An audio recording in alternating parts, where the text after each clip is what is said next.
What's something effed up you witnessed during your childhood, but didn't realize the severity of until you were older?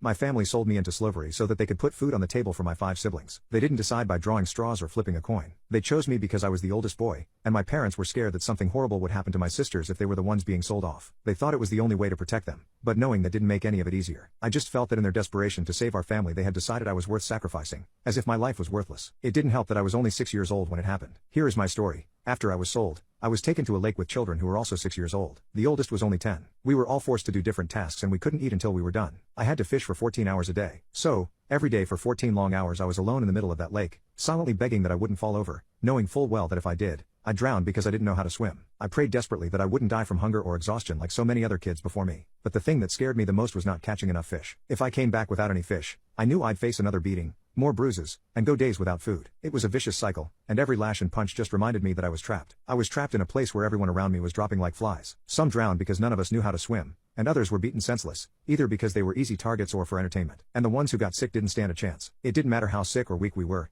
still forced to work. Our owners didn't see us as humans anymore and they never batted an eye when one of us died. It felt like they knew that no matter how many of us dropped dead, they would be able to get more fresh meat. Every night, I wondered when my time would come and how I would go. I thought that I was done for when I developed infections after being forced to drink and bathe in the contaminated water, the same water where I watched the other children drown in. I was sure their bodies reside in the bottom of the lake, because our masters never wanted to give them a proper funeral. Their bodies were decomposing in the water and I was drinking that water because my masters didn't want to give me clean water. Honestly, I probably wouldn't have minded dying, but I survived and endured that torture for another 6 years. Update: a lot of you are asking how I escaped, so let me give you the story. When I was 12, the Many Hopes Foundation saved me and I was able to return to my hometown. I never thought I would make it out alive, and none of it seemed real because my hometown looked like a new place. So much had changed I wondered if I was in heaven. I finally had the chance to live my life as normally as I possibly could after enduring all that suffering. So, to get my life back on track I went to school for the first time in my entire life. I was 12 starting first grade. I was so behind, I didn't even know how to write my own name. Though this was a lot easier than what I had been through and I quickly realized that education was the only way to change my circumstances. So, I focused on my studies and caught up with the other students. The years went by pretty fast and as I grew older I knew that I wanted the other kids at the lake to get out and live a normal life, as I had. I wanted to let them know that there was a way for them to escape. So, I put a team of other lake survivors and began running rescue missions to rescue children still trapped on the lake. The rescue team is accompanied by armed military officers for our protection since the missions are often dangerous. The missions take anywhere from a week to 2 weeks and we rescue groups of 30. It's a new kind of joy knowing that we give every child we save a chance at a life they never thought would happen. I know that feeling all too well because I never thought I'd be able to escape either. When we pull those kids from the lake, I see myself in them. I can see the same fear in their eyes that I used to have. The fear of being drowned and beaten. I also see the pain they dealt with after watching everyone around them die and wondering when they will be next. They're feelings I carried with me for so long,